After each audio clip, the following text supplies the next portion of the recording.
and welcome to ready. Hello and welcome to Broadsword Wargaming. In this video, Games Workshop asked us to paint the brand new Horus Heresy Age of Darkness box for the Horus Heresy event held at Warhammer World. Yeah, they gave us a couple of legions to choose from. We chose Word Bearers, which goes against everything you believe in, but we went for them for what reason? Because I hate them.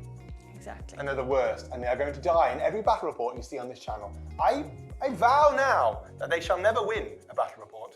Fighting words. Fighting words indeed, because in fact we have already filmed a multi-part battle report series featuring myself and Zorpazorp with the Word Bearers against Ultramarines at Calth. It is going to be epic, so do make sure to subscribe to keep your eyes peeled for when these drop. Basically, it's the first time we've had to paint a box together like this. We did Curse City, do check that video out, where we painted the box, but like separately, but together. This will be the first time we've had to use the same paint scheme. It's going to be different. We paint differently. It's going to be quite a different experience for us. Did we manage to get them done on time? Did we get them done to a standard? Stay tuned and find out. Here we are, back in time when I got this box for the very first time, and what a set it is, the new Warhammer Horus Heresy Age of Darkness box set. As you pull the lid off this, you can see it is absolutely jam-packed full of plastic goodness ready for you to assemble. New orange templates and old 18-inch whippy sticks. We've all felt the whip of one of those at the gaming store. You get 10 Cataphracti Terminators, 40 of the brand new Mark 6 Beaky Marines, a plastic Spartan. Oh my, what a big deal. You also get the plastic Contemptor, the main rulebook with everything you need in it, and you get a couple of reference sheets here to help you if you're not sure about the weapon skill versus ballistic skill or strength 3 toughness dice rolls. With that out of the way, it's time to get stuck in. So I started assembling some Marines, but I was on my own. CIARA basically never assembles models. This isn't her sphere, it's not her realm, it's not something she enjoys. And that is one of the major advantages of doing a set with someone else. I really enjoy assembling models. It's something I take pride in and something I feel I'm quite good at. With these being on display at Warhammer World, I wanted them to be as good as I could. So she took a break, had a look around and an explore, and then voila, 10 days later, I had everything assembled. I know some of you are probably thinking, 10 days to assemble that? Are you mad? It is a big box, but we also work full-time jobs, we have the shop, a kid, like most of us do, and time is just not something you can always find. So I attempted to be as smart as possible and kept everything off that needed to be black in sub-assembly. That's the shoulder pads, the tracks off the tank, the sponsons, because time is going to be the killer here. We only have about 3 weeks left to get this box done. Right, everything is assembled, super excited to get painting. What have we decided to do? We've decided to do a practice run each and come together and see where we can meet in the middle. Or, to be fair, Heresy has been your baby since before I was ever involved. So I'm going to sort of be leaning on you for this, I think. Give you the lead. Of course, we know the colour scheme for Word Bearers. It's a dark brown red body with black shoulder pads and silver trims. There are no trims on these models, so we just got stuck to it and tried to do the reds here. I started with a Rhinox hide base, CIARA started with a black, and after maybe half an hour of experimenting, we came up with a couple of schemes that we decided we'd try. Damn it. They're very different. Okay, we've done some test schemes. We just decided to do the reds, right? Because we couldn't be asked to do the rest of it. We know what black looks like. And yeah, what have we learned? You're better at an airbrush than me. No, we've learned we're quite different, right? Like we have a different style. Yours is so highly contrasted. Do you like that though? It's a style. What I was worried about is that, one would like one colour scheme, one would like the other. I'd be happy to go with either. Mine is more of a browny, orange, red. I'm worried because I thought we'd have the issue here of which colour scheme to go for. I'd be happy with either of these, but what I've realised is our actual airbrushing styles are so different. And this whole army needs to look the same. I don't know how we're going to do that. To me, that sounds like a later on problem, so I'm going to get stuck in now.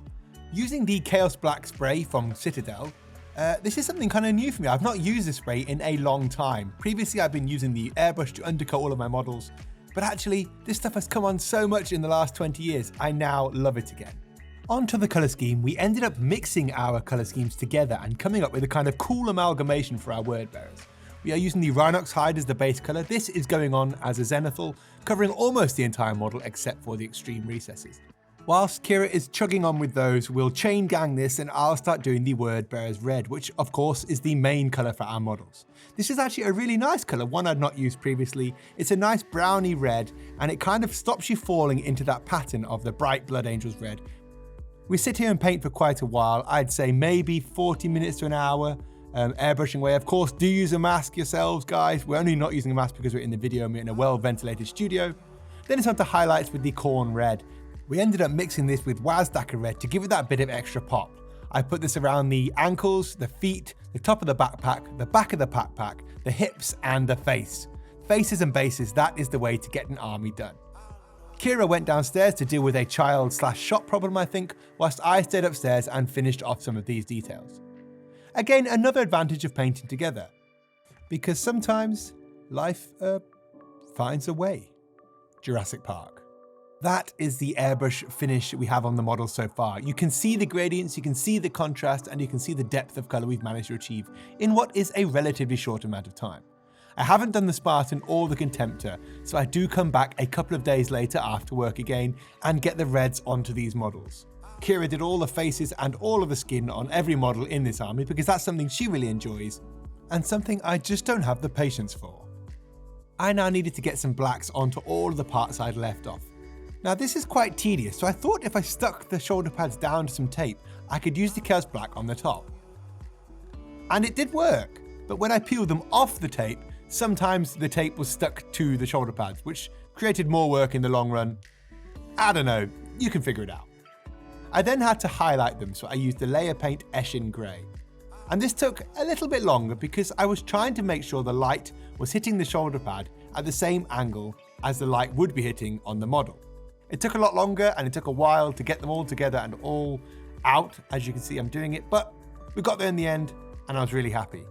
I even did the blacks and the greys on the Spartan as well as on the Contemptor. I went with black shoulders by here just to break it up and tie it in with the rest of the army. And there we go, that is all of the black stuff done and the reds, and we've even done more bolt guns and more details. The final step is gluing all of these pieces together. I did the same with the tracks, black with the grey, glued all these on, and then glued all of the shoulder pads onto all of the models and the capes onto the Praetors as well. And this is kind of how this looks. The plastic Spartan is amazing. And at this point, I abandoned you. I left you and travelled across the world for an unspecified amount of time. Yeah. Well, for an affair with Lachlan from Zerp, I think was actually what was happening there. See ya!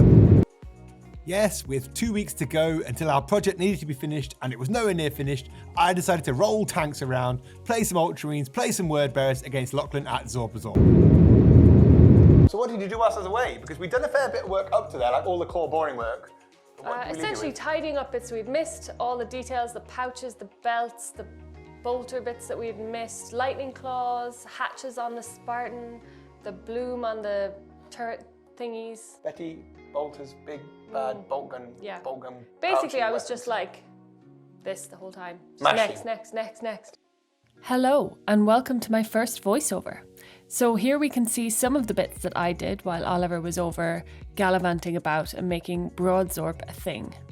I'm going to show you how I did the lightning claws on the Cataphracti Terminators. We base coated in Calaman green. We thought green would be a nice colour to contrast against the red. Just get a nice even coat.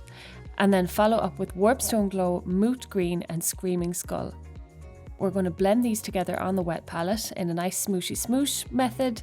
The same method that I explained in more detail on my skin blending videos. We're going to use all three colours starting from the darkest and working up to the lightest. And just building up slowly with lots of layers, lots of glazing, lots of blending.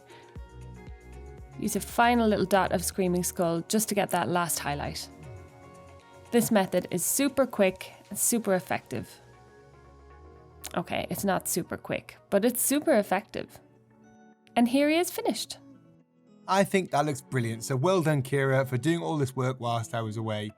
Now I'm back, it's time to do things I can do, and this is using the Fast Dry Basing Glue from Geek Gaming Scenics. All of these products are available for you to buy at www.broadswordwargaming.com.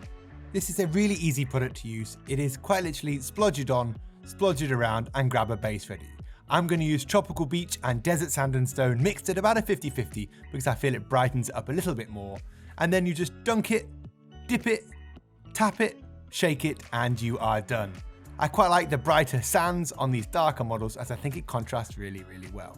If you want to add that extra bit of spice on there, grab yourself some tufts. And here we have it, the final result. Everything was finished and was finished on time. We ended up doing some panel lining with the contrast black Templar paint and then did some edge highlighting up with the Wazdacker red, just to finish the models off. Although it took absolutely ages, I was really happy with the way the transfers came out as well. Using the Forge World set of transfers, you can get some really nice designs and really nice patterns if you cut them and take your time. The cape for me came out really well, and the lightning claws look even better. Well done, CIARA. To say it's something you find super easy and super quick to do, I couldn't do it, so hats off to you. How was painting together? Well, the final verdict, I would say, is a success. The models not only feel like mine and they feel like CIARA's, they feel like ours. Great for the channel, great for the future. Would I do it again? Absolutely. Horus Heresy, Horus Heresy, Horus Heresy. We did it! We finished the box. That might sound awful. That might sound awful, but we'll start it from now then. There we go. If that didn't sound awful, now you're hearing it. So it might have sounded awful, then we're just starting now. So we did it. We did it. We finished the box. We tag teamed a box. We did. How do you feel about that? Great. Great that it got done? Yes. Me too, because it was on display at the Horus Heresy event at Warhammer World. We managed to get the box done. Time pressure, time constraints equals... Yes. Yes, what more can I say? We got it done. We got it done. And they looked it good feels as well. good, and they were in on time, and I think we worked well together. Yeah. I think we did. And they turned out really well. I'm quite good at doing like the really, really boring work, right? Like, I like assembling models, and I love you, but I don't trust you to assemble. I hate assembling models. If we had had more time, I think I would have liked to weather them, make some scratches on the tank, that kind of thing. But we just didn't have the time for that. So. No, and we can come back and we can always do more to them. We won't. We never will. I don't know what more there is to say really on this one. No, that's pretty much it. It's done. We did a good job. Yeah, well done. Well done. Well, it's going to go for a high five or a handshake. It's awkward, isn't it? Well done, well done. I hope you guys liked the video. If you did, please do remember to like, share, subscribe, and hit the alarm bell below. Check out the links as well for CIARA_ELVENBLOOD on Twitch. She does live stream Twitch stuff, which is always quite fun. There's the Patreon link as well if you want to support the channel and see more videos and more Horus Heresy stuff, because believe me, more Horus Heresy stuff is a-coming. You can get yourself on the Wall of Fame and into a private Discord group as well. There is also the shop link finally, which is where we are now. Keep CIARA in a job.